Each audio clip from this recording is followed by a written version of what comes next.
Welcome back guys.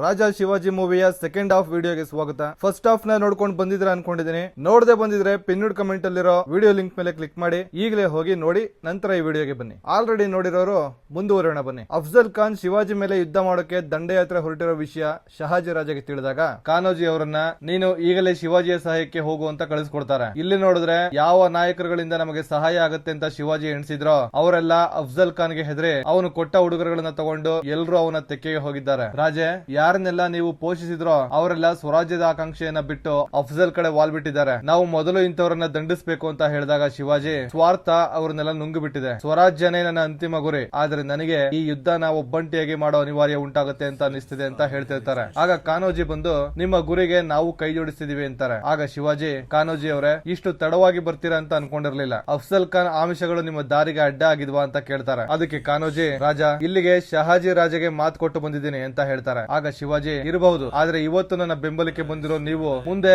Afzal ಆಮಿಷಗಳನ್ನ ಒಡ್ಡಿದ್ರೆ ಆಗ ನಮ್ಮ ವಿರುದ್ಧನೇ ತಿರುಗಿ ಬೀಳ್ತೀರಾ. ನಮಗೆ ಆಗ್ತಿರೋ ಅನುಭವಗಳಿಗೆ ಯಾರ ಮೇಲೂ ನಂಬಿಕೆ ಬರ್ತಿಲ್ಲ. ತಿರುಗಿ ಬೀಳೋದಾದ್ರೆ ಈಗಲೇ ಬಿದ್ಬಿಡಿ ಕಾನೋಜಿ ಅಂತ ಹೇಳ್ತಾರೆ. ಅದಕ್ಕೆ ಕಾನೋಜಿ, ರಾಜ, ನನ್ನ ವಂಶ ಪರಂಪರೆ ದ್ರೋಹ ಬಗೆಯುವಂತದಲ್ಲ, ನಿಷ್ಠೆನೆ ನಮ್ಮ ಗುರುತು. ಇಷ್ಟಕ್ಕೂ ಆ ಅಫ್ಜಲ್ ಯಾರು ರಾಜ? ಅವನು ನಮಗೆ ಭೂಮಿ, ಹಣ, ಸಂಪತ್ತನ್ನ ಆಮಿಷ ಒಡ್ಡಬಹುದು, ಆದ್ರೆ ಅರ್ಥ ಮಾಡ್ಕೊಂಡವ್ರಿಗೆ ಗೊತ್ತು ಅದೆಲ್ಲ ನಮ್ಮದೇ ಅಂತ. ನಮ್ಮ ಸಂಪತ್ತನ್ನ ಲೂಟಿ ಹೊಡೆದು ನಮಗೆ ಹಿಂತಿರುಗಿಸೋದನ್ನ ತಗೊಳ್ಳೋದು ಮೂರ್ಖರು. ನನಗೆ ಸ್ವರಾಜ್ಯನೇ ಮುಖ್ಯ. ನನ್ನ ನೆಲ, ಜಲ, ಸಂಪನ್ಮೂಲಗಳ ಮೇಲೆ ನಮ್ಮ ಹಕ್ಕು ಮಾತ್ರ ಇರಬೇಕು. ನಿಮ್ಮಂತ ರಾಜರನ್ನ ಪಡೆಯೋದಕ್ಕೆ ನಮ್ಮಂತ ಪ್ರಜೆಗಳು 7 ಜನ್ಮದ ಪುಣ್ಯ ಮಾಡಿರ್ಬೇಕು ಅಂತ ಹೇಳಿ ನೀರು ತಗೊಂಡು ಅವ್ರ ಕಾಲ್ ಹತ್ರ ಹಾಕಿ, ಇವತ್ತು ನಾನು ಮಾತು ಕೊಡ್ತಿದ್ದೀನಿ, ನನ್ನ ಭೂಮಿ, ಸಂಪತ್ತು, ಹಣ, ಈ 5 ಜನ ನನ್ನ ಮಕ್ಕಳನ್ನ ಸ್ವರಾಜ್ಯಕ್ಕೋಸ್ಕರ ಧಾರೆ ಎರಿತಿದ್ದೀನಿ ಅಂತ ಮಾತು ಕೊಡ್ತಾರೆ. ಆಗ ಶಿವಾಜಿ, ನಾನು ಎಲ್ರು ಬರ್ತಾರೆ ಅಂತ ನಂಬಿದ್ದೆ, ಆದ್ರೆ ನೀವು ಒಬ್ರಾದ್ರೂ ಸ್ವರಾಜ್ಯಕ್ಕೋಸ್ಕರ ಬಂದ್ರಿ ಅಂತ ಕಣ್ಣಂಚಲ್ಲಿ ನೀರು ಹಾಕೊಳ್ತಾ ಒಪ್ಪಿಕೊಳ್ತಾರೆ. ಆಗ ಕಾನೋಜಿ, ನಾನು ಒಬ್ಬನೇ ಇರಬಹುದು, ಆದ್ರೆ ಲಕ್ಷಾಂತರ ನಮ್ಮನ್ನ ಸೇರ್ತಾರೆ, ಚಿಂತಿಸಬೇಡಿ ಅಂತ ಹೇಳ್ತಾರೆ. ಈ ಕಡೆ ಅಫ್ಜಲ್ ಯಾವ ಹಳ್ಳಿಗಳನ್ನ ದಾಟ್ತಾನೋ ಅಲ್ಲೆಲ್ಲ ಇವನ ಅಟ್ಟಹಾಸ ಮುಗಿಲು ಮುಟ್ಟಿದೆ. ಶಿವಾಜಿಗೆ ಅಫ್ಜಲ್ ರಾಜ್ಗಢ್ ಕೋಟೆಗೆ ಬರ್ತಿದ್ದಾನೆ, ಜೊತೆಗೆ ಅವನಿಗೆ ದಿನೇ ದಿನೇ ಬೆಂಬಲ ಜಾಸ್ತಿ ಆಗ್ತಾನೆ ಇದೆ ಅಂತ ಮಾಹಿತಿ ಬರುತ್ತೆ. ಒಂದು ಕಡೆ ರಾಜಕೀಯವಾಗಿ ಶಿವಾಜಿ ಅವರ ಕುಂದುತ್ತಾ ಇದೆ, ಇನ್ನೊಂದು ಕಡೆ ಅವರ ಪತ್ನಿಯ ಆರೋಗ್ಯ ಕ್ಷೀಣಿಸ್ತಾ ಇರೋದು ಶಿವಾಜಿ ಅವರನ್ನ ಮಾನಸಿಕವಾಗಿ ಕುಂದಿಸ್ತಿದೆ. ಅವರ ಪತ್ನಿನ ಭೇಟಿಯಾದಾಗ ಅವರು, ನೀವು ಸಾಧಿಸಬೇಕಾಗಿರೋದು ತುಂಬಾ ಇದೆ, ನಿಮ್ಮ ದಾರಿಲಿ ನಾನು ಮುಳ್ಳಾಗಿರಬಹುದು, ನಿಮ್ಮ ಜೊತೆ ಸಮನಾಗಿ ನನ್ನಿಂದ ಹೆಜ್ಜೆ ಇಡೋಕೆ ಆಗದೆ ಇರಬಹುದು, ಆದ್ರೆ ನಿಮ್ಮ ಆಕಾಂಕ್ಷೆಗಳೆಲ್ಲ ಕೈಗೂಡಬೇಕು ಅಂತ ಆಶಿಸ್ತೀನಿ. ನಿಮ್ಮ ಜೀವನದಲ್ಲಿ ನನ್ನದು ಇಷ್ಟೇ ಪಾತ್ರ ಸಾಕು. ನನ್ನ ಕಷ್ಟದ ದಿನಗಳಲ್ಲಿ ನನ್ನ ಜೊತೆ ಪ್ರಭು ರಾಮನ ರೀತಿ ನಿಂತಿದ್ದೀರಿ, ದುಃಖದಲ್ಲಿದ್ದಾಗ ಸಂತೋಷದ ಹೊಳೆನೆ ಹರಿಸಿದ್ದೀರಿ. ನನಗೆ ಕಷ್ಟ ಪಡದೆ ಎಲ್ಲಾನು ಸಿಕ್ಕಿದೆ. ನೀವು ನನ್ನ ಜೀವನದಲ್ಲಿ ಇರೋದೇ ನನ್ನ ಅದೃಷ್ಟ, ಆದ್ರೆ ನನಗಿರೋ ದುಃಖ ಒಂದೇ, ನಿಮ್ಮ ಜೊತೆ ನನ್ನ ಜೀವನವನ್ನ ಅನುಭವಿಸೋದಕ್ಕೆ ಆಗ್ತಿಲ್ವಲ್ಲ ಅಂತ. ನನಗ್ ಗೊತ್ತು, ನಾನು ಬಯಸಿದ ಜೀವನ ನನಗೆ ಸಿಗಲ್ಲ ಅಂತ. ಯಾವಾಗಲೂ ಸ್ವರಾಜ್ಯ ಅಂತ ಹೋರಾಡ್ತಿರೋ ನಿಮ್ಮ ಜೊತೆ ನನ್ನ ಮನಸ್ಸಲ್ಲಿರೋದನ್ನೆಲ್ಲ ಪೂರ್ತಿ ಹೇಳ್ಕೊಳ್ಳೋದಕ್ಕೆ ಆಗಲೇ ಇಲ್ಲ. ಈಗಲೂ ಹೇಳಿಲ್ಲ ಅಂದ್ರೆ ನನ್ನ ಆತ್ಮಕ್ಕೆ ನೆಮ್ಮದಿ ಇರೋದಿಲ್ಲ ಅಂತ ಪತ್ನಿಯಾಗಿ ಅವರ ಮನಸ್ಸಿನ ವೇದನೆಯನ್ನ ತೊಡ್ಕೊಂಡು, ನನಗೆ ಗೊತ್ತು, ನಿಮಗೆ ಹೆಂಡತಿ ನಾನಾಗಿದ್ರು ಮೊದಲನೇ ಪ್ರೀತಿ ಇರೋದು ಸ್ವರಾಜ್ಯದ ಮೇಲೆ ಅಂತ. ಕನಿಷ್ಠ ಪಕ್ಷ ಮುಂದಿನ ಜನ್ಮದಲ್ಲಾದ್ರೂ ನನ್ನಿಂದ ನಿಮ್ಮನ್ನ ಯಾರಿಗೂ ಕಸಿದುಕೊಳ್ಳೋದಕ್ಕೆ ಬಿಡೋದಿಲ್ಲ. ಮುಂದಿನ ಜನ್ಮದಲ್ಲಿ ಯಾವುದೇ ಕಾರಣಕ್ಕೂ ನನ್ನ ಬಿಟ್ಟು ನಿಮ್ಮ ಜೀವನದ ಭಾಗ ಬೇರೆ ಯಾರು ಆಗಿರಬಾರದು, ಯಾವುದೂ ಆಗಿರಬಾರದು ಅಂತ ದುಃಖದಲ್ಲಿ ಕಣ್ಣಲ್ಲಿ ನೀರು ಹಾಕ್ತಾರೆ. ಅಂದ್ರೆ ಸ್ವರಾಜ್ಯಕ್ಕೋಸ್ಕರ ಶಿವಾಜಿ ಅವರು ಎಷ್ಟು ತಮ್ಮ ಸುಖ ಭೋಗಗಳನ್ನ ಬಿಟ್ಟು ಅರ್ಪಿಸಿಕೊಂಡಿದ್ದಾರೆ ಅನ್ನೋದು ಇಲ್ಲಿ ಗೊತ್ತಾಗುತ್ತೆ. ಈಗ ಶಿವಾಜಿ ಒಂದು ರಣತಂತ್ರ ರೂಪಿಸಿ ತಾನಿದ್ದ ರಾಜ್ಗಢ್ ಕೋಟೆ ಬಿಟ್ಟು ಜಾವಳಿ ಕೋಟೆಗೆ ಹೋಗ್ತಾರೆ. ಈ ವಿಷಯ ತಿಳ್ಕೊಂಡ ಅಫ್ಜಲ್, ಜಾವಳಿ ತುಂಬಾ ದೊಡ್ಡ ಕಣಿವೆ, ಶಿವಾಜಿಯಲ್ಲಿ ಎಲ್ಲಿ ಔತ್ಕೊಳ್ತಾನೆ ಅಂತ ಹೇಗೆ ಕಂಡುಹಿಡಿಯೋದು ಅಂತ ಕೇಳಿದಾಗ, ಜಾವಳಿ ಕೋಟೆಯಲ್ಲಿ ಶಿವಾಜಿ ತನಗೆ ಅಂತಾನೆ ಪ್ರತಾಪ್ಗಢ್ ಅಂತ ಒಂದು ಕೋಟೆ ನಿರ್ಮಿಸಿಕೊಂಡಿದ್ದಾರೆ ಅಂತ ಮಾಹಿತಿ ಬರುತ್ತೆ. ಈ ಕಡೆ ಪ್ರತಾಪ್ಗಢ್ ಅಲ್ಲಿ ಶಿವಾಜಿ ಅವರಿಗೆ ಸೇನೆ ನಾಯಕರು, ನಿಮ್ಮ ಊಹೆ ಸರಿಯಾಗಿದೆ ರಾಜೆ, ಅಫ್ಜಲ್ ದಾರಿ ಬದಲಾಯಿಸಿದ್ದಾನೆ, ವಾಯು ಮಾರ್ಗ ಜಾವಳಿ ಕಡೆ ಬರ್ತಿದ್ದಾನೆ ಅಂತ ಮಾಹಿತಿ ಬಂದಿದೆ. ನಿಮ್ಮ ಮುಂದಿನ ಯೋಚನೆ ಏನು ರಾಜೆ ಅಂತ ಕೇಳಿದಾಗ, ನಮ್ಮ ಹತ್ರ ಅಫ್ಜಲ್ ನ ಎದುರಿಸುವಷ್ಟು ಸೈನ್ಯ ಇಲ್ಲ, ಈಗ ಸೈನ್ಯಗಳನ್ನ ಕಟ್ಟುವಷ್ಟು ಸಮಯನೂ ಇಲ್ಲ, ನಿಮ್ಮ ಇಚ್ಛೆಯಂತೆ ನಮ್ಮ ಹಣೆ ಬರಹ ನಡೀಲಿ ತಾಯಿ, ಜೈ ಭವಾನಿ ಅಂತ ಹೇಳಿದ್ದೆ. ಅವತ್ತಿನಿಂದ ಪುಣೆಯಲ್ಲಿ ವಿಪರೀತ ಮಳೆ ಶುರುವಾಗುತ್ತೆ. ಪ್ರಕೃತಿಯ ಆಟ ಈಗ ಆರಂಭ. ಅತಿಯಾದ ಮಳೆಯಲ್ಲಿ ಭೂಮಿಯೆಲ್ಲ ನೆಂದು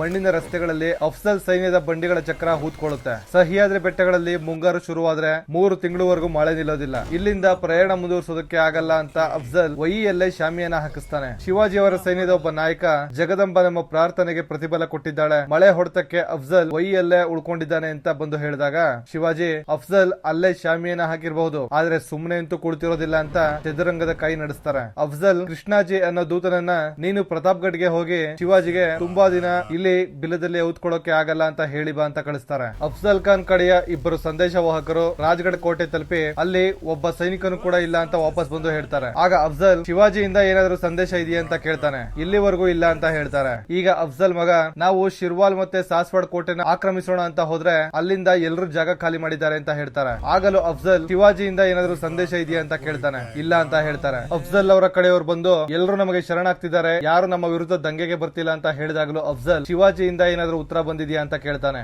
ಇಲ್ಲ, ಆದ್ರೆ ಈ ಸಲ ರಾಣಿ ಖದೀಜಾ ಸುಲ್ತಾನ ಇಂದ ಸಂದೇಶ ಇದೆ ಅಂತ ಹೇಳ್ತಾರೆ. ಏನು ಸಂದೇಶ ಅಂತ ಕೇಳಿದಾಗ ಅಫ್ಜಲ್ ನಿನಗೆ ವಿಶ್ರಾಂತಿ ಮಾಡುವ ಅವಕಾಶನೇ ಇಲ್ಲ, ಎಲ್ಲಾ ಕಡೆ ನೀನು ಶಿವಾಜಿನ ಹೇಗೆ ಮಟ್ಟ ಆಗ್ತೀಯ ಅಂತ ಬಾಜಿ ಕಟ್ಟುವುದರ ಅಬ್ಬರ ಜೋರಾಗಿ ನಡೀತಿದೆ. ಎಲ್ಲೆಲ್ಲೂ ಇಬ್ಬರ ಕಾಳಗದ ಬಗ್ಗೆನೇ ಚರ್ಚೆ ನಡೀತಿದೆ. ನಮ್ಮ ಆಸ್ಥಾನ ನಿನ್ನ ಧೈರ್ಯ ಸಾಮರ್ಥ್ಯದ ಹೊಸ ಕಥೆಯನ್ನ ಕೇಳೋಕೆ ಸಜ್ಜಾಗಿದೆ. ಆದ್ರೆ ನಿನ್ನ ಲಕ್ಷಣಗಳನ್ನ ನೋಡ್ತಿದ್ರೆ ವಿಚಿತ್ರ ಅನಿಸ್ತಿದೆ. ಒಂದು ಸಿಹಿ ಸುದ್ದಿನೂ ಇಲ್ಲ, ಸಂದೇಶನೂ ಇಲ್ಲ. ನೀನು ವಿಜಯಶಾಲಿಯಾಗಿ ಬರ್ತೀಯ ಅಂತ ಅನ್ಕೊಂಡಿದ್ದೀನಿ. ನಿನ್ನ ದಂಡಯಾತ್ರೆಯ ಅನುಕೂಲಗಳನ್ನ ಪೂರೈಸೋದಕ್ಕೆ 3ನೇ ಸಲ ಅವಶ್ಯಕಗಳನ್ನ ಕಳಿಸ್ತಿದ್ದೀನಿ ಅಂತ ಹೇಳಿ ಖರ್ಜೂರಗಳನ್ನ ಕಳಿಸಿರ್ತಾಳೆ. ಅದರ ಅರ್ಥ ಖರ್ಜೂರ ತಿಂದು ನಿನ್ನ ಪುರುಷತ್ವವನ್ನ ಹೆಚ್ಚಿಸ್ಕೋ ಅಂತ ಮಾರ್ಮಿಕವಾದ ಸಂದೇಶ. ಇದನ್ನ ಕೇಳಿ ಒಂದು ಸಲ ಅಫ್ಜಲ್ ಕೆರಳುತ್ತಾನೆ. ಆದ್ರೂ ಮುಸುಕು ವಿಷಯದಲ್ಲಿ ಸಿಹಿ ಹಾಕಿ ಬಡಿಸೋದನ್ನ ಹೆಣ್ಣನ್ನ ನೋಡಿ ಕಲಿಬೇಕು ಅಂತ ಹೇಳ್ತಾನೆ. ಈಗ ಸಂದೇಶವಾಹಕ ಕೃಷ್ಣಾಜಿ ಶಿವಾಜಿನ ಭೇಟಿ ಮಾಡಿ ಹಿಂದಿರುಗಿ ಬಂದಿರ್ತಾನೆ. ಅಫ್ಜಲ್ ಕೃಷ್ಣಾಜಿನ ನೋಡಿ, ಸದ್ಯ ಮಹಾರಾಣಿ ಮತ್ತೆ ನನ್ನ ಅಪಹಾಸ್ಯ ಮಾಡೋದ್ರ ಒಳಗಡೆ ಬಂದಿದ್ದೀರಿ, ಹೇಳಿ ಅಲ್ಲೇನ್ ನಡೀತಿದೆ, ಇಂಚಿಂಚು ನನಗೆ ಮಾಹಿತಿ ಬೇಕು ಅಂತ ಕೇಳ್ತಾನೆ. ಕೃಷ್ಣಾಜಿ ಪ್ರತಾಪ್ಗಢ್ಗೆ ಹೋದಾಗ ಕೋಟೆ ಮೇಲಿಂದನೂ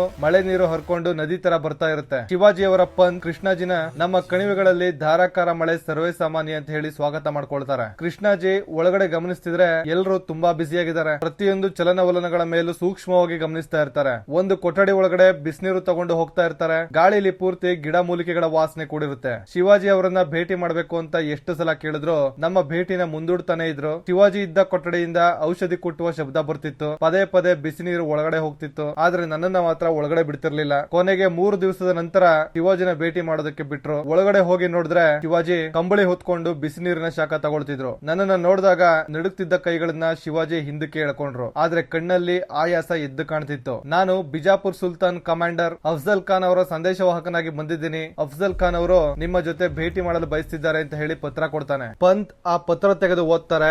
ಅದರಲ್ಲಿ ಅಫ್ಜಲ್, ಶಿವಾಜಿ, ನಿಮ್ಮ ತಂದೆ ಶಹಾಜಿ ರಾಜೇ ನನಗೆ ತುಂಬಾ ಬೇಕಾದವರು, ನನ್ನ ಸಹೋದರನಂತೆ. ಅವರ ಮೇಲೆ ಅತ್ಯಂತ ಗೌರವ ಇದೆ. ನೀನು ಬಿಜಾಪುರ್ ಸುಲ್ತಾನರಿಂದ ವಶಪಡಿಸಿಕೊಂಡಿರುವ ಕೋಟೆಗಳನ್ನ ನಾನು ನಿನ್ನಿಂದ ವಾಪಸ್ ಕೇಳೋದಿಲ್ಲ. ನಾನು ವಿಶಾಲ ಹೃದಯದವನು. ಇಲ್ಲಿವರೆಗೂ ನೀನು ನಮ್ಮ ವಿರುದ್ಧ ದಂಗೆ ಎದ್ದು ಮಾಡಿದ ವಿಷಯಗಳನ್ನೆಲ್ಲ ಕ್ಷಮಿಸ್ಬಿಡ್ತೀನಿ. ನನ್ನನ್ನ ಭೇಟಿ ಮಾಡಕ್ಕೆ ಬಾ ಶಿವ. ನನ್ನ ತೋಳುಗಳು ನಿನ್ನ ಅಪ್ಕೊಳ್ಳೋದಕ್ಕೋಸ್ಕರ ಕಾಯ್ತಾ ಇವೆ ಅಂತ ಸಂದೇಶ ಇರುತ್ತೆ. ಅಫ್ಜಲ್ ಇದಕ್ಕೆ ಉತ್ತರ ಏನ್ ಬಂತು ಕೃಷ್ಣಾಜಿ ಅಂತ ಕೇಳಿದಾಗ ಶಿವಾಜಿ ಮೌನ ವಹಿಸಿ ನನ್ನ ಜೊತೆ ಅವರ ದೂತನಾಗಿ ಪಂತ್ ಜಿ ಗೋಪಿನಾಥ್ ಅವರನ್ನ ಕಳಿಸಿದ್ದಾರೆ ಅಂತ ತೋರಿಸ್ತಾನೆ. ಈಗ ಉತ್ತರವನ್ನ ಪಂತ್ ಹೇಳ್ತಾರೆ. ಅದೇನಂದ್ರೆ, ಸನ್ಮಾನ್ಯರೇ, ನೀವು ನಮ್ಮನ್ನ ನಿಮ್ಮವರೆಂದು ಭಾವಿಸಿರೋದು ನಮ್ಮ ಅದೃಷ್ಟವೇ ಸರಿ. ಶಿವಾಜಿ ರಾಜೇ ಮೊಘಲರಿಗೆ ತಲೆ ತಗ್ಗಿಸಿಲ್ಲ, ಆದಿಲ್ ಶಾಹಿಯ ಮಾತನ್ನು ಕೇಳಲಿಲ್ಲ. ಆದ್ರೆ ಇದರಿಂದ ನಿಮ್ಮ ಹತ್ರ ನಿಷ್ಠುರ ಆಗೋಕೆ ನನಗೆ ಇಷ್ಟ ಇಲ್ಲ. ನೀವು ಜಾವಳಿಗೆ ಬನ್ನಿ, ನೀವು ಹೇಳಿದ ಹಾಗೆ ಇಬ್ಬರು ಭೇಟಿಯಾಗೋಣ ಅಂತ ಆಮಂತ್ರಣ ಕೊಟ್ಟಿದ್ದಾರೆ ಅಂತ ಪಂತ್ ಹೇಳಿದಾಗ ಅಫ್ಜಲ್, ನಾನು ಜಾವಳಿಗೆ ಬರೋದಿಲ್ಲ. ನನ್ನ ಉದ್ದೇಶ ನನ್ನಿಂದ ನಿಮ್ಮ ಕುಟುಂಬಕ್ಕೆ ಆಗಿರುವ ಅನ್ಯಾಯಗಳಿಗೆ ಕ್ಷಮೆ ಕೇಳಿ ಸಂಬಂಧ ಸರಿದೂಗಿಸಬೇಕು ಅನ್ನೋದು ಮಾತ್ರ. ಹಾಗಾಗಿ ನೀವು ಬಿಜಾಪುರ್ಗೆ ಬಂದ್ರೆ ನಿಮ್ಮನ್ನ ಆಡಂಬರದಿಂದ ಸ್ವಾಗತ ಮಾಡ್ಕೊಳ್ಳೋ ಯೋಚನೆಯಲ್ಲಿ ಇದ್ದೀವಿ ಅಂತ ಸಂದೇಶ ಕಳಿಸ್ತಾನೆ. ಅದಕ್ಕೆ ಶಿವಾಜಿಯಿಂದ ಬರೋ ಉತ್ತರ ಏನ್ ಗೊತ್ತಾ?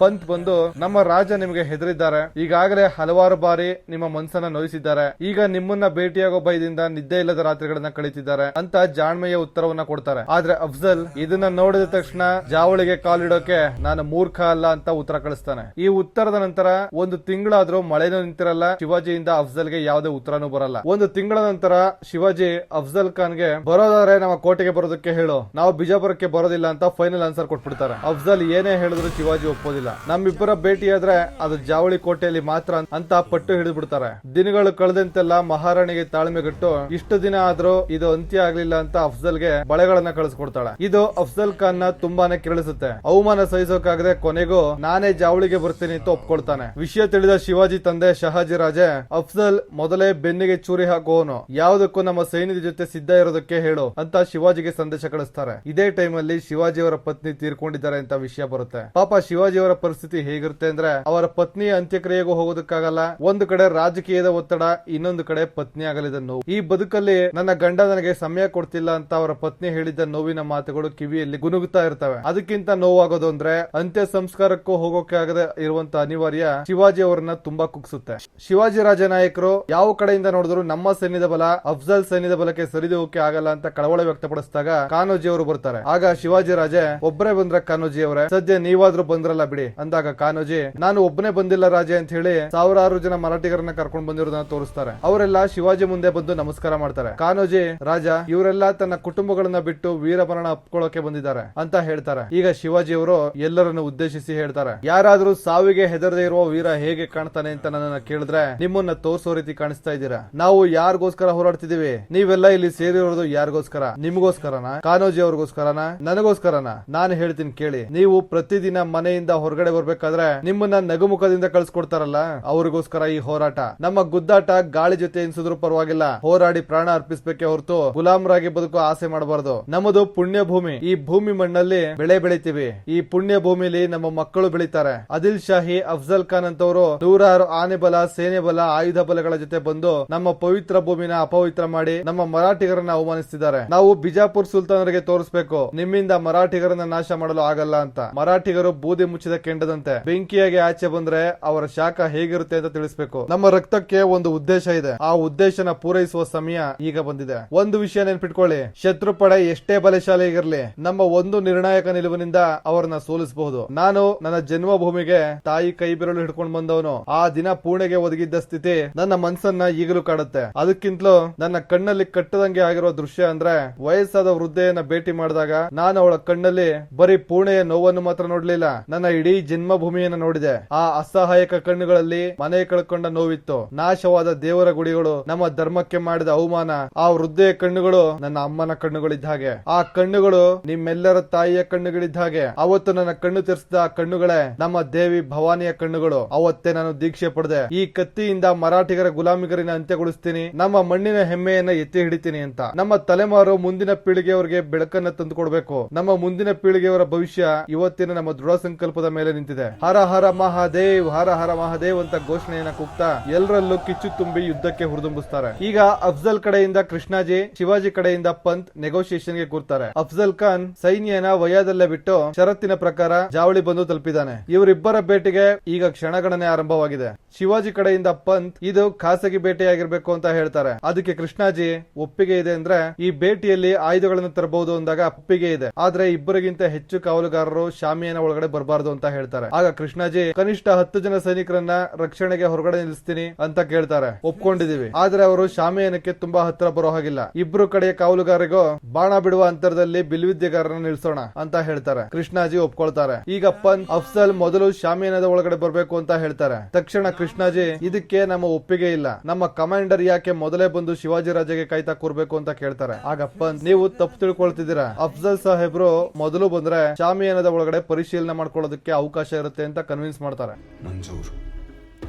ಶಿವಾಜಿ ಪ್ರತಾಪ್ಗಢ್ ಕೋಟೆ ಮೂಲೆಯಲ್ಲೂ ಕಣ್ಗಾವಲಾಗಿ ಇರ್ತಾರೆ. ಆಯುಧಗಳ ಸಮೇತ ಹೇಗೆ ಊದ್ಕೊಳ್ಬೇಕು ಅನ್ನೋದರ ಚಿತ್ರಣವನ್ನ ಪ್ರತಿಯೊಬ್ಬರಿಗೂ ಬಿಡಿಸಿ ಹೇಳ್ತಾರೆ. ಅಫ್ಜಲ್ ನ ಶಾಮಿಯಾನ ಒಳಗಡೆ ಕರ್ಕೊಂಡು ಬರೋ ಜವಾಬ್ದಾರಿ ಪಂತ್ ಅವ್ರಿಗೆ ವಹಿಸ್ತಾರೆ. ಈ ಕಡೆ ಅಫ್ಜಲ್ ಶಿವಾಜಿಗೋಸ್ಕರ ಒಂದು ಬೋನ್ ರೆಡಿ ಮಾಡಿ ಜೀವ ತೆಗೆದು ಅಥವಾ ಜೀವ ಸಮೇತ ಬಂಧಿಸೋದಕ್ಕೆ ಕಾಯ್ತಾ ಇದ್ದಾನೆ. ಇನ್ನು ಇಬ್ಬರು ದೈತ್ಯರ ಮುಖಾಮುಖಿ ಭೇಟಿಗೆ ಕ್ಷಣಗಣನೆ ಆರಂಭವಾಗುತ್ತೆ. ಒಂದು ಕಡೆ ಖದೀಜಾ ಸುಲ್ತಾನ ಸಿಹಿ ಸುದ್ದಿಗೆ ಕಾಯ್ತಾ ಇದ್ದಾಳೆ. ಶಹಾಜಿ ರಾಜೆ ಇವರದ್ದು ಬೆನ್ನಿಗೆ ಚೂರಿ ಹಾಕೋ ಗುಣ ಅನ್ನೋ ಚಿಂತೆಯಲ್ಲಿ ಮುಳುಗಿರ್ತಾರೆ. ಶಿವಾಜಿ ಭವಾನಿ ದೇವಿಗೆ ಪ್ರಾರ್ಥನೆ ಮೂಲಕ ಮೊರೆ ಹೋಗಿರ್ತಾರೆ. ಈಗ ಬೆಳಗಾಗುತ್ತೆ.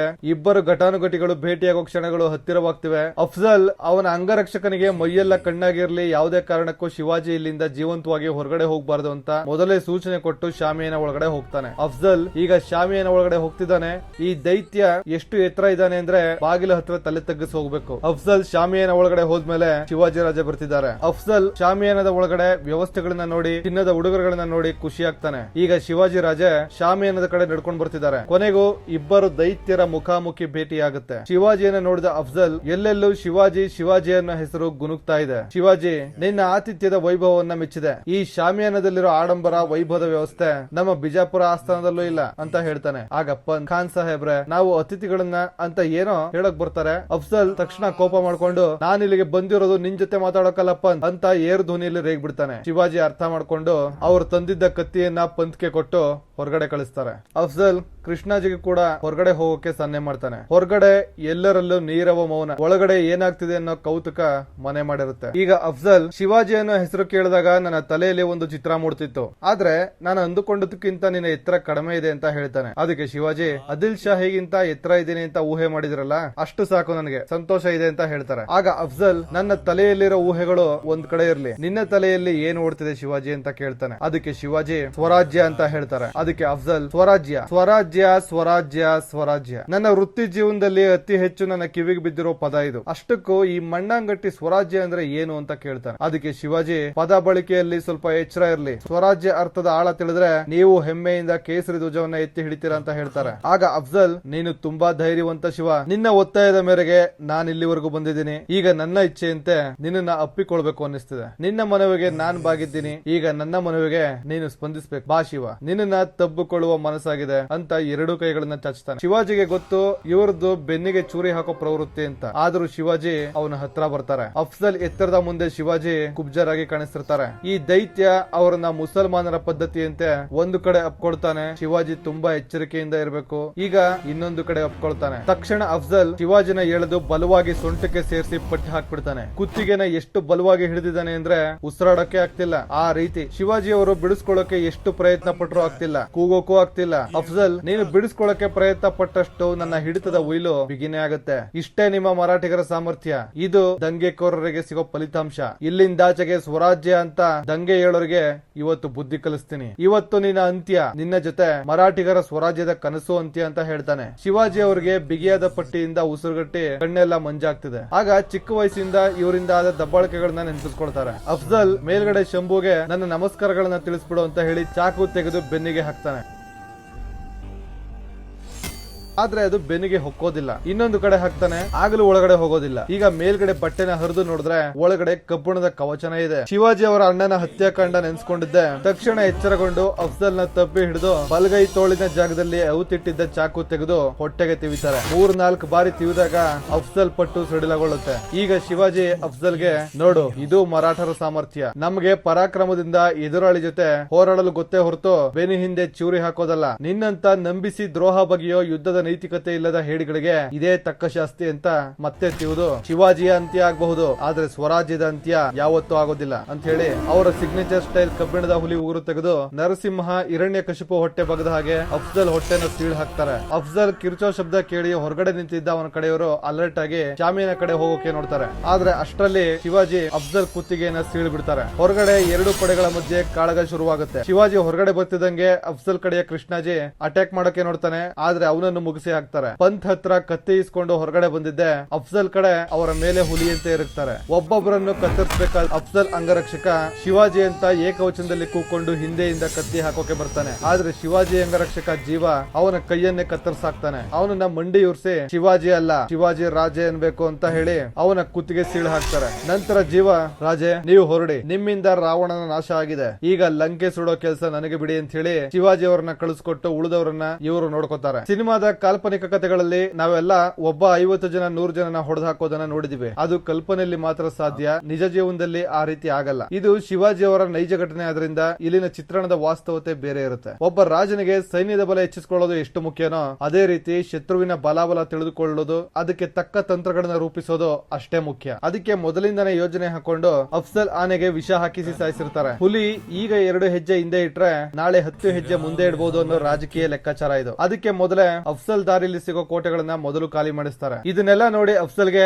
ಆತ್ಮವಿಶ್ವಾಸ ಅತಿಯಾಗುತ್ತೆ. ವಿರೋಧಿ ನಾನ್ ಬರೋದಕ್ಕೆ ಮುಂಚೆ ನನಗೆ ಹೆದರುತ್ತಿದ್ದಾನೆ ಅಂತ ಅಹಂಕಾರ ಬರುತ್ತೆ. ಯಾವ ಆತ್ಮವಿಶ್ವಾಸ ಅಹಂಕಾರವಾಗಿ ಬದಲಾಗುತ್ತೋ ಅದೇ ಅಹಂಕಾರನ ಆಯುಧ ಮಾಡ್ಕೊಳ್ಳೋಕೆ ಶಿವಾಜಿ ಆಲೋಚನೆ ಮಾಡಿ ಪಂತ್ ಅವರಿಂದ, ಅಫ್ಜಲ್ ಸಾಬ್ ನಿಮ್ಮ ಸಾಮರ್ಥ್ಯಕ್ಕೆ ಸರಿಸಾಟಿ ಇಲ್ಲ, ನನಗೆ ನೀವಂದ್ರೆ ಭಯ ಇದೆ, ನಿಮ್ಮನ್ನ ನಾನು ಸೋಲ್ಸೋ ಆಲೋಚನೆ ಮಾಡೋದೇ ಅತಿಶಯೋಕ್ತಿ ಅಂತ ಅನ್ಸುತ್ತೆ ಅಂತ ಸಂದೇಶದಲ್ಲಿ ಬರ್ಸಿರ್ತಾರೆ. ಹೀಗೆ ಅಫ್ಜಲ್ ನ ಹೊಗಳಿ ಅವನ ಅಹಂಕಾರಕ್ಕೆ ಪುಷ್ಟಿ ತುಂಬಿ ಯುದ್ಧ ಅಂತೂ ಅನಿವಾರ್ಯ ಆಗುತ್ತೆ, ಆದ್ರೆ ಅದು ನಮ್ಮ ಜಾಗದಲ್ಲಿ ನಡೆಯಲಿ ಅಂತ ಅವನನ್ನೇ ಜಾವಳಿ ಕೋಟೆಗೆ ಬರೋ ಹಾಗೆ ಪ್ರೇರೇಪಿಸ್ತಾರೆ. ತನ್ನ ಚಾಣಾಕ್ಷತನದಿಂದ ತಮ್ಮ ಜನರ ಜೀವಕ್ಕೆ ಧಕ್ಕೆ ಆಗದ ರೀತಿ ಬುದ್ಧಿ ಬಳಸಿ ಈ ರಾಜಕೀಯದ ಯುದ್ಧದಲ್ಲಿ ಗೆಲುವನ್ನು ಸಾಧಿಸಿ ಇತಿಹಾಸ ರಚಿಸ್ತಾರೆ. ಕೊನೆಗೂ ತಾಯಿ ಜೀಜಾಬಾಯಿ ಅವರಿಗೆ ಕೊಟ್ಟಿದ್ದ ಮಾತಿನಂತೆ ತನ್ನ ಮಗ ಸಾಂಬಾಜಿ ಪ್ರಾಣವನ್ನ ತೆಗೆದ ಅಫ್ಜಲ್ ತಲೆನ ತಾಯಿಗೆ ಒಪ್ಪಿಸ್ತಾರೆ. ಅದನ್ನ ನೋಡಿ ಜೀಜಾಬಾಯಿ ಅವರಿಗೆ ಇಷ್ಟು ವರ್ಷದ ಸೇಡಿಗೆ ಅಂತ್ಯ ಸಿಕ್ತು ಅಂತ ತುಂಬಾ ನಿರಾಳ ಆಗುತ್ತೆ. ಶಿವಾಜಿ ಅವರ ತಂದೆ ಶಹಾಜಿ ಒಂದು ಸಲ ಚದುರಂಗದ ರಾಜನ ಕೈ ತೋರಿಸಿ ನನ್ನ ಇಡೀ ಜೀವನ ಸವಿಸಿದ್ರು ನಾನು ಈ ಪಟ್ಟಕ್ಕೆ ಇರೋದಕ್ಕೆ ಆಗಲ್ಲ, ಆದ್ರೆ ನೀನು ಇದನ್ನ ಸಾಕಾರಗೊಳಿಸಬೇಕು ಅಂತ ಹೇಳಿದ ನೆನಪಿಸಿಕೊಂಡು ಆನಂದ ಪಡ್ತಾರೆ. ಸಿಹಿ ಸುದ್ದಿ ಬರುತ್ತೆ ಅಂತ ಕಾಯ್ತಿದ್ದ ರಾಣಿ ಖದೀಜಾ ಸುಲ್ತಾನಗೆ ನಿರಾಸೆಯಾಗುತ್ತೆ. ಈಗ ಅಧಿಕೃತವಾಗಿ ಸಕಲ ರಾಜ ಮರ್ಯಾದೆಗಳಿಂದ ರಾಜ ಛತ್ರಪತಿ ಶಿವಾಜಿ ಮಹಾರಾಜ್ ಸಿಂಹಾಸನವನ್ನ ಏರ್ತಾರೆ. ಇಲ್ಲಿಗೆ ಸಿನಿಮಾ ಮುಗಿಯುತ್ತೆ. ಇದು ಹಿಂದೂ ಸಮಾಜಕ್ಕಾಗಿ ತನ್ನ ಇಡೀ ಜೀವನವನ್ನೇ ಮುಡುಪಾಗಿಟ್ಟಿದ್ದ ಶಿವಾಜಿ ಮಹಾರಾಜರ ಒಂದು ಸಾಹಸಗಾಥೆ. ಇಂತ ಐತಿಹಾಸಿಕ ಘಟನೆಗಳನ್ನ ಇಟ್ಕೊಂಡು ಮಾಡಿರುವಂತಹ ಸಿನಿಮಾಗಳನ್ನ ಕತೆ ಬಂದ್ರೆ ಅದನ್ನ ಎಕ್ಸ್ಪ್ಲೈನ್ ಮಾಡೋ ಮೊದಲಿಗೆ ನಾನೇ ಆಗಿರ್ತೀನಿ ಅಂತ ಹೇಳ್ತಾ ಈ ವಿಡಿಯೋನ ಮುಗಿಸ್ತಾ ಇದ್ದೀನಿ. ನಿಮಗೂ ಇಂತ ನೈಜ ಕಥೆಗಳನ್ನ ಆಧರಿಸಿ ಮಾಡಿರೋ ಸಿನಿಮಾಗಳನ್ನ ಕನ್ನಡದಲ್ಲಿ ನೋಡೋ ಆಸಕ್ತಿ ಇದ್ರೆ ನಮ್ಮ ಚಾನೆಲ್ ಗೆ ಸಬ್ಸ್ಕ್ರೈಬ್ ಮಾಡ್ಕೊಳ್ಳಿ. ನಮ್ಮ ಕೆಲಸ ಇಷ್ಟ ಆಗ್ತಿದ್ರೆ ಜಾಯಿನ್ ಬಟನ್ ಒತ್ತುವುದರ ಮೂಲಕ ನಮ್ಮ ಚಾನೆಲ್ ಮೆಂಬರ್ಶಿಪ್ ತಗೊಂಡು ಪ್ರೋತ್ಸಾಹ ಕೊಡಿ. ನಮಸ್ಕಾರ.